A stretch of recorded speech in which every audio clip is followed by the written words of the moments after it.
नाजरीन, पहले भी एक चीज़ का हम तस्करा कर चुके हैं और ये चीज़ बहुत इस वक्त बैंकिंग इंडस्ट्री की ज़रूरत बन चुकी है, बल्कि लॉबिंग का फ़रोग जो है वो हमारे यहाँ इतना ज़्यादा जो कहते हैं कि ताकत पकड़ चुका है कि जहाँ पर आपके अच्छे ताल्लुकात हैं वहाँ आप अप्रोच करने की कोशिश करते हैं, चाहे डायरेक्ट इंतज़ामी एग्जेक्टिव से हो या ग्रुप एग्जेक्टिव से हो या फिर जो भी डिविजनल एग्जेक्टिव हो उनसे हो।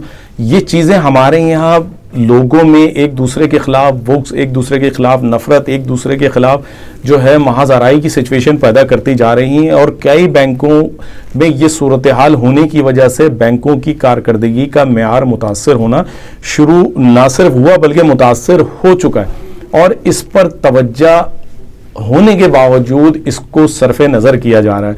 ये सरफे नज़र करने का मकसद क्या है, मनपसंदी का रुझान सामने लाने की वजह क्या है, अपने लोगों को नवाजना और दूसरे लोगों को नज़रअंदाज करना, काम वाले को पोजीशन से हटाकर काम को तबाह करना, अपने बंदे को लाना फिर काम को रीसेट करना। क्या टाइम का ज़या नहीं है? क्या जिस जगह पे जो बंदा काम कर रहा था उसका पे पैकेज क्या था, अपनी जिम्मेदारी बखूबी अदा कर रहा था, अपने टारगेट्स पूरे करवा रहा था, अपनी टीम बनाई हुई थी या नहीं थी, अपना काम जिम्मेदारी से अदा कर रहा था या नहीं, ये तमाम चीज़ों को छोड़कर सिर्फ अपना बंदा लाएंगे, 6 महीने में कारकर्दगी ख़राब होगी, उस कारकर्दगी ख़राब होने के बाद जो है वो नया बंदा जो आएगा वो कारकर्दगी को मैनेज करेगा, तो पुरानी कारकर्दगी ख़राब बताकर नई कारकर्दगी को दिखा के बताया जाएगा ये देखें जी इसने इतना % राइज दिया।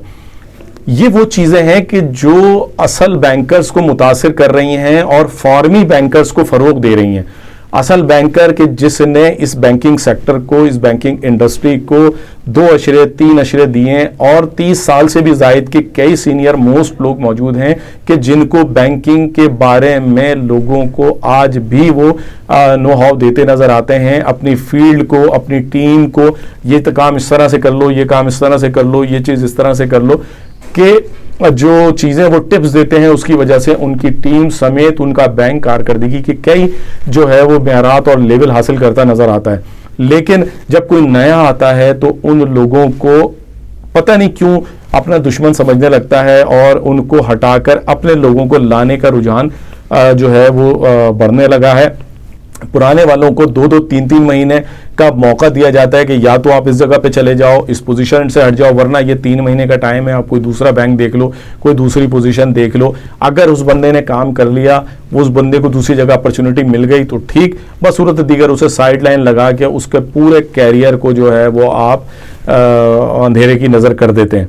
इस रुझान को फ़रोग देने के लिए हमारे बैंकिंग सेक्टर के सीनियर्स को सर जोड़ के बैठना होगा, ये देखना होगा कि वो कौन लोग हैं कि जो इसकी वजह से परेशानी का शिकार हो रहे हैं और बैंकिंग को उनकी ज़रूरत थी लेकिन उन्हें अंधे कुएं की नज़र करने की कोशिश या तो की जा रही है या किया जा चुका है और जिसकी वजह से आज बैंकिंग इंडस्ट्री सफ़र कर रही है। बैंकिंग इंडस्ट्री एक स्लम का शिकार नजर आती है। अगर आप गुज़िश्ता 4 सालों की सिचुएशन उठा के देख लें तो कई बैंकों की सूरत हाल ये है कि उनके मुनाफे और उनके डिपॉजिट एक सिचुएशन पे खड़े नजर आते हैं। आप उनके एसेट्स की वैल्यू बढ़ रही है, उनकी क्रेडिट रेटिंग बढ़ रही है, उनकी ब्रांचेस की पोजीशन बढ़ रही है, उनकी कस्टमर रेशियो बढ़ रहा है, लेकिन अगर उनका मुनाफा देखें तो उनका मुनाफा एक सतह पे ही खड़ा नजर आता है। मुनाफा क्यों नहीं बढ़ रहा? मुनाफा ना बढ़ने की वजह क्या है? क्या ऑपरेशनल कॉस्ट आपकी बढ़ रही है? क्या आप जो है वो फाइनेंसिंग नहीं कर रहे, या क्या आपने अपने जो मुखलिस और कम सैलरीड लोग थे उनको फारिग कर दिया जिसकी वजह से आपकी कॉस्ट में इजाफा होने से आपके मुनाफे में कमी हो रही है? और ऐसी कई मिसालें इस वक्त बैंकिंग इंडस्ट्री देख रही है। लेकिन बात यह है कि कई जगहों पर आज भी सीनियर्स अपनी पोजीशंस कायम रखते हुए अपने काम के जरिए अपने इदारों को तरक्की दे रहे हैं।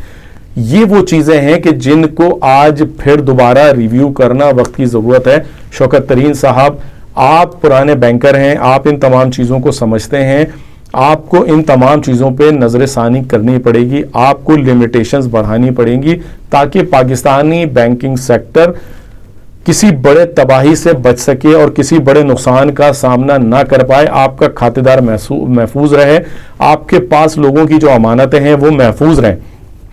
अगर ये सब ना किया गया और चंद लोगों को इख्तियारात का मंबा बना के और इख्तियारात का मरकज़ बना दिया गया तो फिर ये लोग बैंकिंग इंडस्ट्री को भी ले डूबेंगे और पाकिस्तानी आवाम जो है उनकी जो भी बचतें हैं उनको भी ले डूबेंगे। बिजनेस सेक्टर कितना मुतासर हो चुका है ये किसी से ढका छुपा नहीं है। कारोबारी बिरादरी को अगर देखा जाए तो बैंकों की जानिब से कर्जों में कितनी कमी आई है ये ढकी छुपी बात नहीं है। कंज्यूमर फाइनेंसिंग में कितनी कमी आई है ये ढकी छुपी बात नहीं है। रिकवरी रेशो क्यों मुतासर हो रहा है फाइनेंसिंग के, आपने शरह सूद कितनी बढ़ा ली है ये किसी से ढकी छुपी बात नहीं है। नजर सानी करनी वक्त की जरूरत है। इसमें कहीं किसी का इमेज खराब नहीं होगा, इसमें कहीं किसी की साख मुतासिर नहीं होगी। इससे मजमूई तौर पर ना सिर्फ मईशत को फ़ायदा होगा, मुल्क को फ़ायदा होगा, आवाम को फ़ायदा होगा और जाके आखिर में बैंकिंग सेक्टर को फ़ायदा होगा, जो फ़ायदा देना हमारी ज़रूरत है। सीनियर्स के तजर्बे से इस्तिफ़ादा करना वक्त की ज़रूरत है। हर बैंक अगर अपने मुखलिस लोगों को हटाकर फॉर्मी अंडों को लेकर आएगा, लॉबिंग करेगा, जिसे माजी में हम सुंडी कहा करते थे कि अमेरिकन सुंडी आ गई, और आज फिर वही दोबारा वही रुझान पनप रहा है और इस रुझान को ख़त्म करना वक्त की ज़रूरत है। मेरी बैंकर साथियों से हमेशा ये गुजारिश रही है कि आप अपनी मुश्किलात से कमर्शियल चैनल को आगाह करें, बजाय ये कि जो कमर्शियल चैनल कह रहा है उस पर आप कोई नेगेटिव कमेंट्स करें कि ये तो हो ही नहीं सकता, ये तो बात बहुत मुश्किल है।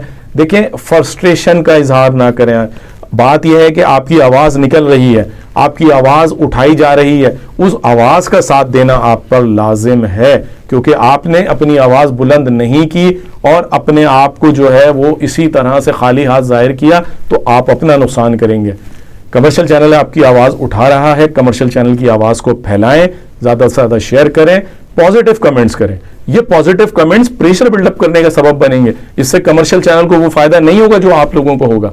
मुझे यकीन है कि आप अपनी आवाज़ को खुद हाईलाइट करेंगे।